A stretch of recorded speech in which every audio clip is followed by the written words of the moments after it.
In front of me is a Oppo A96, and today I will go over unboxing along with a quick view of the actual spec list. So anyway, let's just pop it straight open.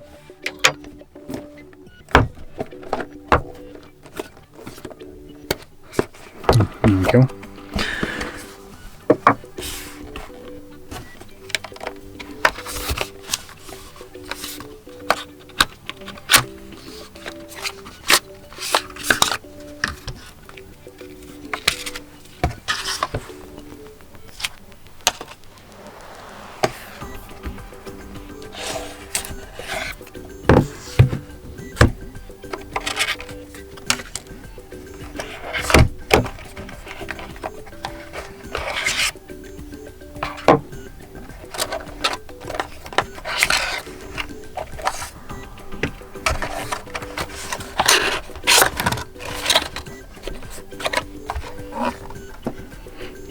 Okay, so that's all we get in the box. Now we do get a fairly decent charger at 33 watts, so that's really nice. Let's also turn on the device. There we go.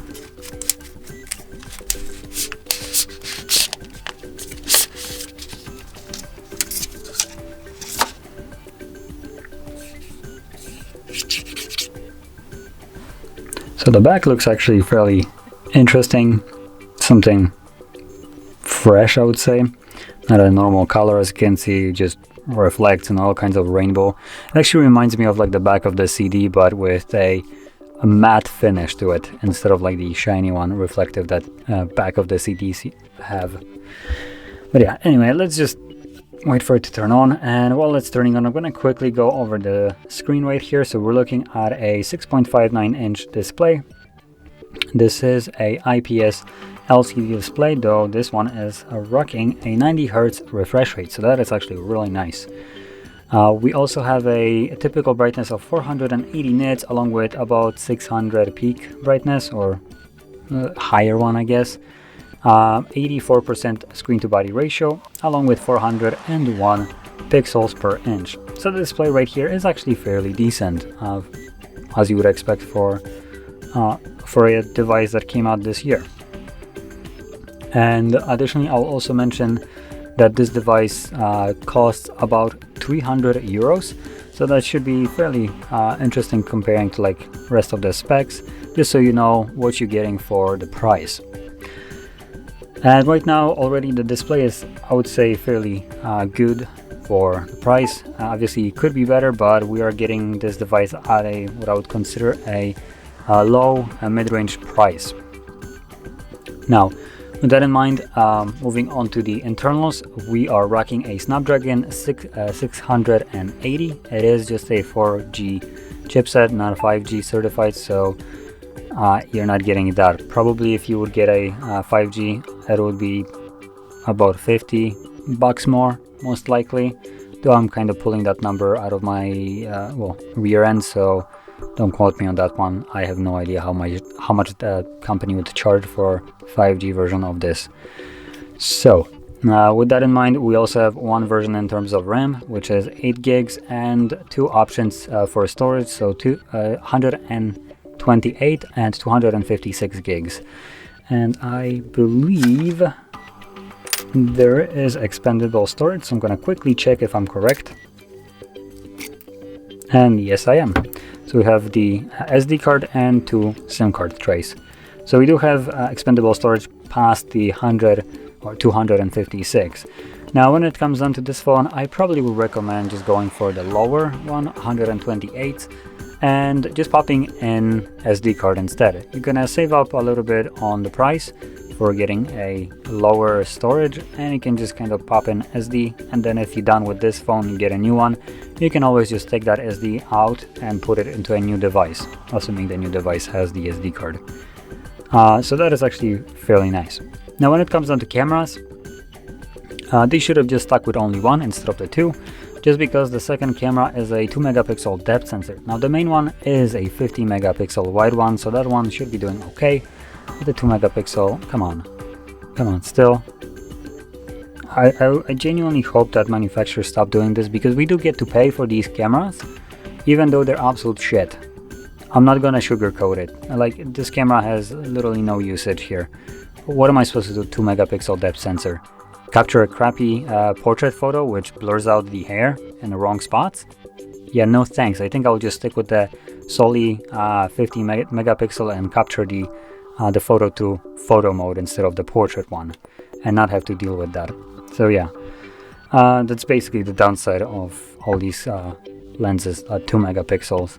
Another contender for this kind of trash sensor is the 2 megapixel depth, though this phone for some reason ditched it.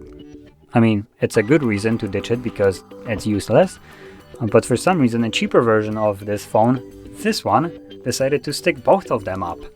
And it also rocks a 50 megapixel sensor. Hopefully this one is going to be doing a little bit better in terms of photos, so I'm gonna quickly check it. Completely disregard my absolutely fake plant right here.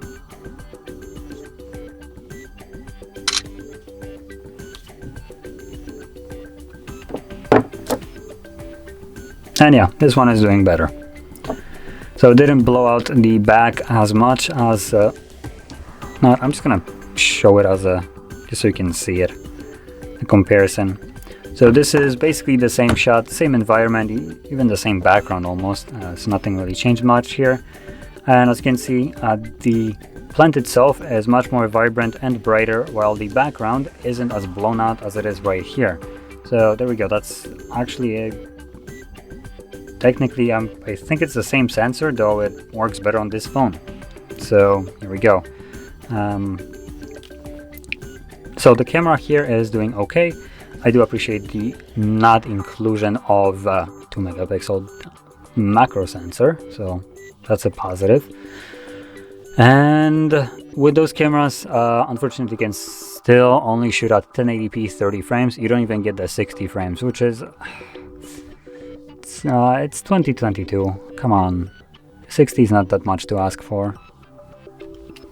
So I do have to say I'm disappointed with the frame rate of video recording right here, only at 30. It is quite low and outdated, I would say, and you do get to pay for this device $300. Now, I never really paid much attention for how the video recording works on like mid-range or budget devices, so I can't really confidently tell you if there are better devices at this price range that will be able to record at, for instance, 1080p 60 frames, which would be something that I would consider to be an improvement over this.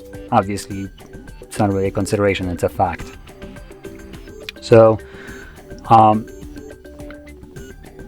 am disappointed that it records at 30, but I don't know if there are phones at this price range that record faster, so take that as it may. Now, moving on to the next part, we're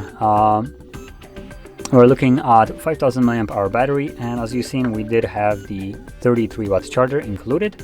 That is really nice, and advertised charging speeds with this is 50% in 26 minutes.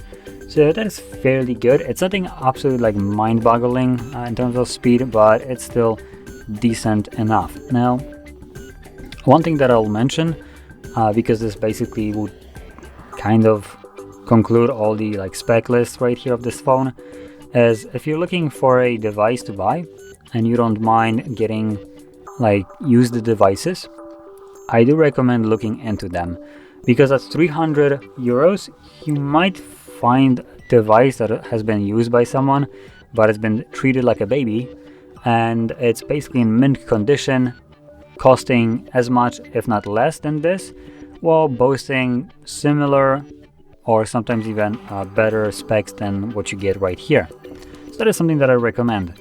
Now, I will point out one thing, because there are two differences. Right here we get no 5G, so older flagship devices also did not have 5G, they will be cheaper, and this one doesn't either.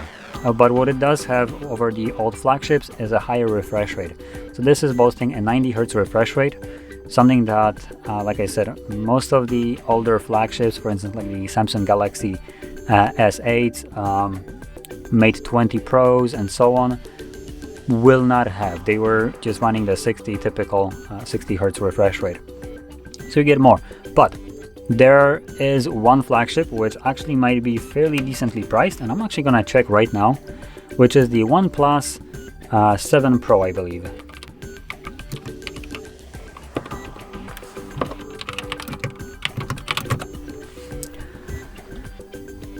So let's see.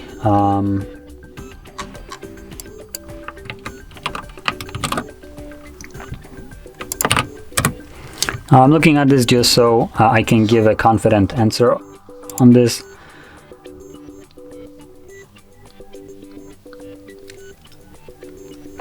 So right now I'm looking at OnePlus 7 Pro, which, yep, it's used, mint condition, or maybe not as mint, but it's fairly decent. And yeah, costs basically 300 euros. Now, more precisely, at least if anybody's interested, it costs 1,450 PLN, which is the Polish value. But when it comes down to like euro comparison, it's basically a quarter of it, if not more. I think like 1 euro is 4.30 or something like that.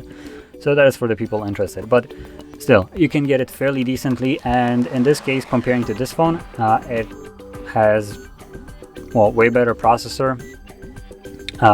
Better display because it rocks an AMOLED, and it still has the high refresh rate of 90 Hz.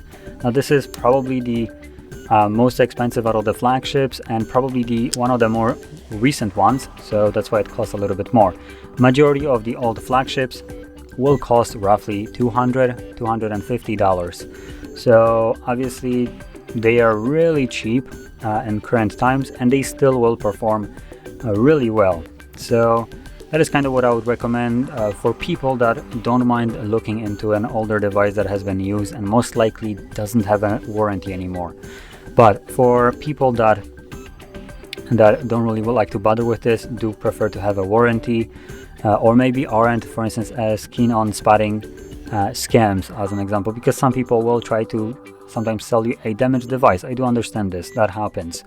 So if you don't really like test the device in front of them, just check if everything works, you might get just kind of played and buy a kind of, in a way, broken device. So for people that don't really know how to look for this, I probably would still recommend you to stick with a newer device, even though it might be less money effective, because obviously this is more expensive while offering less.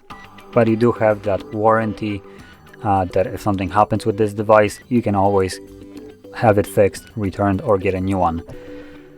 And at the end of the day, 300 for this device seems to be roughly fairly priced. I can't say that it's overpriced or underpriced. It has a decent camera and decent display, which for just those two things, I think it's worth that much. Though this is my personal opinion of the devices and what I look for them, and kind of how what I would consider valuable. I don't see anything else here that would bring up the value, but those two things do make up the price, and I do have to say it is a okay price device. So anyway, that being said, my little rant right here. If you found this video helpful, don't forget to hit like, subscribe, and thanks for watching.